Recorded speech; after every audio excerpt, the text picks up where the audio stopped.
Hi all welcome to Blasters arena. Kerala ബ്ലാസ്റ്റേഴ്സിനകത്ത് കാര്യമായ മാറ്റങ്ങൾ സംഭവിച്ചു കൊണ്ടിരിക്കുന്ന ഒരു സമയമാണ് ഇത്. 3 പരിശീലകരും 3 താരങ്ങളും ക്ലബ്ബ് വിട്ടിരുന്നു.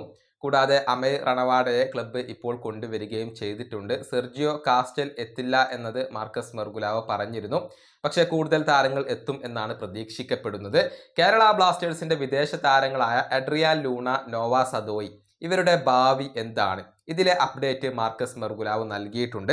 അതായത് നോവ സദോയി കേരള ബ്ലാസ്റ്റേഴ്സിൽ തുടരുമോ എന്ന് മാർക്കസിനോട് ചോദിച്ചിരുന്നു.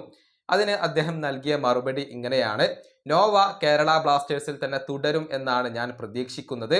കാരണം അദ്ദേഹത്തിന് കേരള ബ്ലാസ്റ്റേഴ്സുമായി കോൺട്രാക്റ്റ് അവശേഷിക്കുന്നുണ്ട്. മാത്രമല്ല പരിശീലകനായ ഡേവിഡ് കാറ്റലയുടെ പ്ലാനിൽ നോവക്ക് ഇപ്പോൾ ഇടമുണ്ട്. അതുകൊണ്ട് തന്നെ നോവ സദോയി കേരള ബ്ലാസ്റ്റേഴ്സിനകത്ത് തുടരും എന്നാണ് മാർക്കസ് മെർഗുലാവോ ഇപ്പോൾ പറഞ്ഞിട്ടുള്ളത്. ഇനി ലൂണയുടെ കാര്യം എന്താണ് എന്ന് അദ്ദേഹത്തോട് ചോദിച്ചിരുന്നു. അത് ലൂണയെ ആശ്രയിച്ചുകൊണ്ടാണ് നിലകൊള്ളുന്നത് എന്നാണ് മാർക്കസ് മെർഗുലാവോ പറഞ്ഞിട്ടുള്ളത്. അതായത് കേരള ബ്ലാസ്റ്റേഴ്സുമായി അദ്ദേഹത്തിന് കോൺട്രാക്റ്റ് അവശേഷിക്കുന്നുണ്ട്. അങ്ങനെ കോൺട്രാക്റ്റ് ഉള്ള ഒരു താരത്തെ അങ്ങനെ അങ്ങ് ഒഴിവാക്കാൻ കേരള ബ്ലാസ്റ്റേഴ്സിന് കഴിയില്ല എന്നാണ് മാർക്കസ് മെർഗുലാവോ പറഞ്ഞിട്ടുള്ളത്. അതായത് അഡ്രിയാൻ ലൂണ തന്റെ ഭാവിയുടെ കാര്യത്തിൽ ഒരു ഫൈനൽ ഡിസിഷൻ എടുത്തിട്ടില്ല.